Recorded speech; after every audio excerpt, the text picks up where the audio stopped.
Hello, Sani Bonani, Du Melang, Haparisana. Rafiki, today I am cooking. I'm not making anything fancy, I'm just making ugali and ox liver. I just felt something like I wanted some homely cooked food and I wanted ugali. Before I go on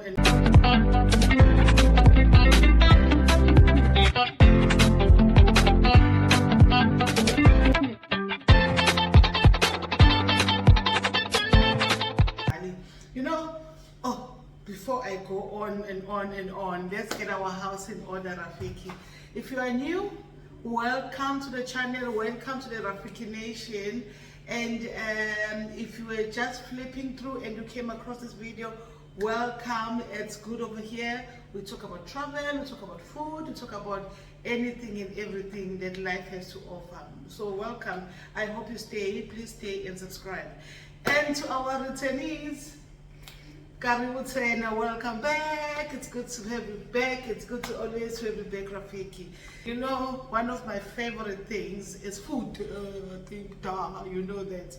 So when I travel around the different countries, especially in Africa, I find it very interesting that we eat the same food, almost the same food, except that we do it in different variations. For example, I'm gonna make ugali today. Ugali is the same as you will have it in South Africa or in Botswana as pap, or you will have it in South Africa again when you go down to KwaZulu-Natal, you have it as uphuthu. You go to Zimbabwe, you have the same, it's sadza. And then when you go next door to Malawi, you have the same, it's nchima, which is the same as well as in Zambia, it's also called nchima. By the way, we also call it intima in KZN, KwaZulu-Natal. We also call it intima. So it's a little bit of variation in Chima and Ntima. Can call it intima or uputu. Intima in KwaZulu-Natal is when it's like a little bit harder, like when it's pap, like the way pap is made, like the way satsa is made, like the way nchima is made. And then as you get into the east, like for example, when you come here in Tanzania, we call it ugali. And graphic, all of these, the base is the same. It's the maize flour. And in other parts of Africa, like for example, in South Africa, they call it the maize meal, which is derived from. It's the same thing. It's the same. It's the same flour. It's a maize that has been pounded so fine that you actually make a meal out of it. Excuse the pun. You're gonna make a meal out of it. Yeah, and then it's the same here when you go up, when you go to the other side, you go to West Africa, like for example in Ghana, it's fufu.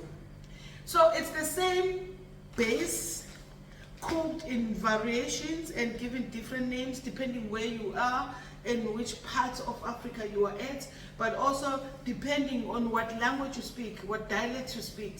So it's the same meal, you know. And every time I remember when I first arrived here, like ugali, like I can't wait to taste ugali. I'm like, okay, let's cool mangano. So it's the same, the foundation is the same. And it's, you know, everyone makes it different. So then, yeah, so I've made it several times. And the first time I remember was I wanted to make it exactly the way, you know, it's made over here. Like it's very tough, it's hard. Whereas at home, you can make it a little bit soft, you can make it hard, depending which part of South Africa you are also at. Whilst I'm making this, I'm also cooking. I want to just check my other pots, if they are coming through nicely, before I start burning stuff. So yes, so Rafiki,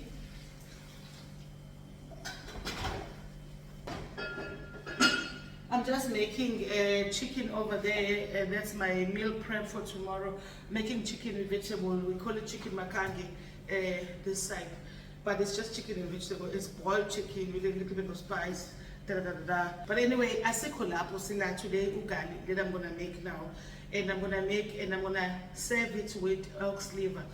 But in Miss J style, I'm not just gonna do ugali the way it's always been done and served. I'm gonna do it when I add some some spinach in it. It's more like a spinach. I'm gonna, zhuzh it up a little bit. I want it nice and a little bit soft, not too soft, but it's gonna be the same sembe that I'm gonna use. Okay? We are all one, Rafiki. All of us. It doesn't matter which part of Africa you are coming from. Our base food is the same. I just need to double check in North Africa, because in North Africa they don't eat a lot of maize flour. They eat a lot of rice, couscous, and all of those things. But I'll double check. I'll tell you next time when we're cooking. All right, let's get cooking. Let's make ugali with a twist in this J style. Let's go. So I'm making ugali with a twist, and if you look at my previous videos, I have done something almost similar when I made iskwamba, but this time I'm gonna make ugali with this. So because I'm making with a twist, I'm gonna put a bit of oil. Do not crucify me for using oil. For those who are very passionate about ugali, okay? Okay, Rafik, let's go. Just a tip, Rafik. Must always put some herbs, and I like putting rosemary in my oil. It makes it taste quite nice. It gives a really nice taste. So that's the plug right there. My thing is already hot, so I'm putting a little bit of onions.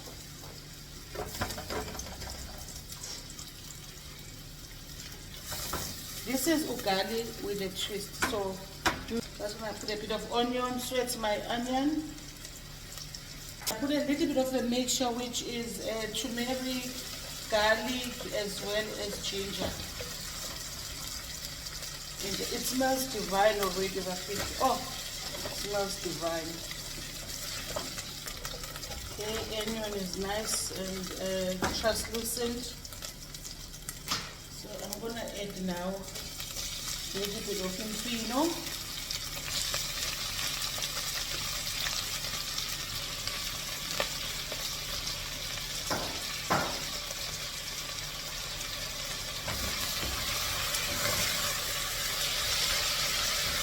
Fold it together.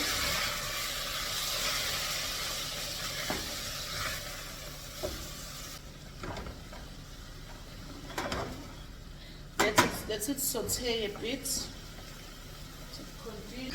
So Rafiki, the usual way of making ugali and salsa, whichever you are making, is you start with water and you put in your water and you start your cooking process from there on. I'm making it the Miss J style, hence I'm putting just put onions as well as spinach or impino, and just put it together, let it be nice and translucent. Then I'm gonna add my water. And now the trick about the water as well is there's no scientific formula. It all depends on what you are making. The ratio determines the outcome, if that makes sense. Because for example, when we're making uput, you make it with a little bit of less water because you want it to be hard, but at the same time to be coarse. It's not gonna be sticky together. Just check on my previous video, Rafiki, when I made this iskwamba, because that will show you exactly how to make uput. Whereas when you're making pap, and I think I've made pap as well, just check on my previous video where I made pap. It was nice and it came out with some turmeric. It was nice and yellow. I actually had it with ox liver as well. So I'm sort of repeating the same dish, but I'm making ugali today, not pap. It's all the same thing. But yes, you know what I mean, Rafiki. Okay, it got me. Yeah. So I was saying it's all in the ratio of water. And the ratio of water determines the thickness, whether it's going to be soft or it's going to be too thick. And that's what makes it different across the different regions that we call it salsa, or we call it pap, or we call it ugali, or you call it posho, or nshima. It all depends on the variation of water. There is a saying in Zulu, and I can only say it in Zulu, where you say when someone looks at you like, hey, ungangibuka ugali njengamanzi ophuthu, because You just look at Uputu and you measure it with your eye and you ask your ancestors to guide you and you've got it. That's how we make it. All of these dishes. Pap, ugali, putu, all of them. Your eye is your measure. It's not like when you're making risotto, you need to do a ratio 3:1, da da da da. No, not with this one. You rely on your grandmother's tricks or your mother's tricks. Let the ancestors guide you, Rafik. Okay, let's go back to cooking. So this is nice. I think we've got it. Almost bent it like this, but it's okay. It's still good. I'm gonna now put it in water, and it's gonna decant nicely. So let's go. Sure.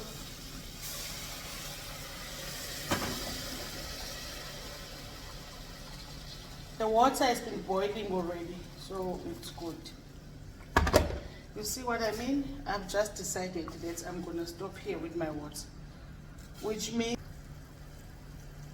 so I'm gonna use a fork as well because I do not have the right pin. The nice pin is the wooden pin. There we go.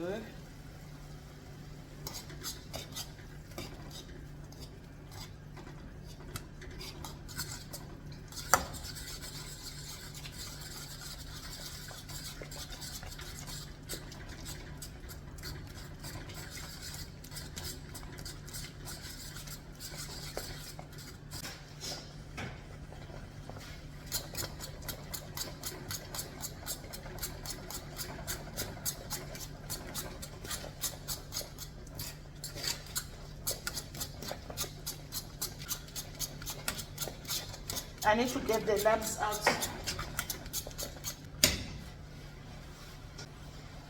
And back to my old favorite. Yes, there we go.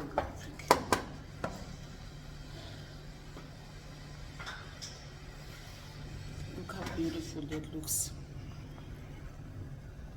Gonna add a little bit of salt. Usually salt goes in water. I forgot to put it earlier.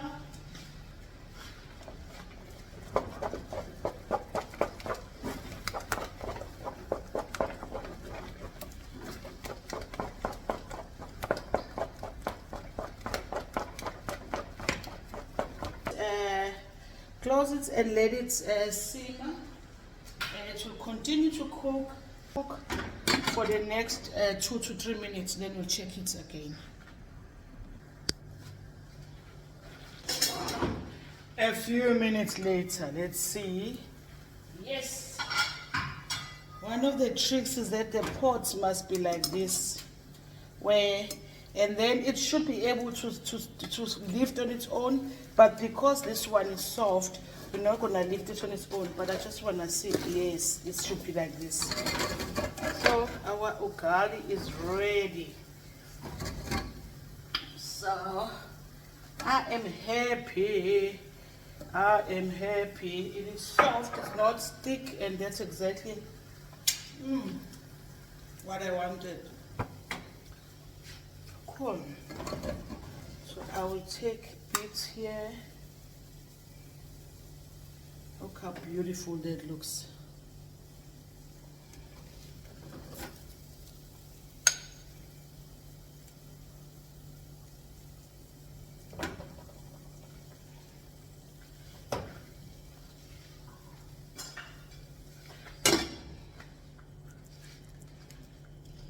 Beautiful. Look how gorgeous it looks.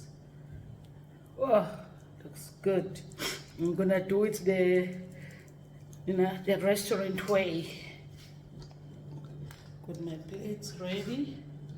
I'm gonna just put it the restaurant way. Put it right there. Beautiful. Beautiful. I made off liver, so I'm just gonna have my liver here.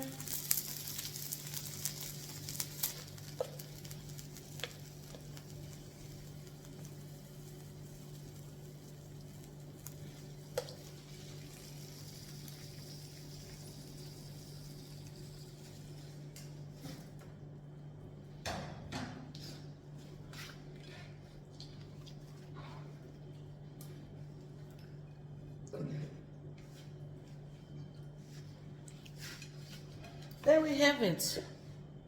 Simple, and it's gonna be delicious. I can already see a bit. Oh, I'm gonna wait a bit for it. Let me move these things whilst I'm waiting for it. Wash my hands. Obviously, Rafiki, the right way to eat this is by hand, but it's a little bit hot. I'm gonna wait a bit. Let's see. Oh, look at this. It's hot. It's a little bit hot.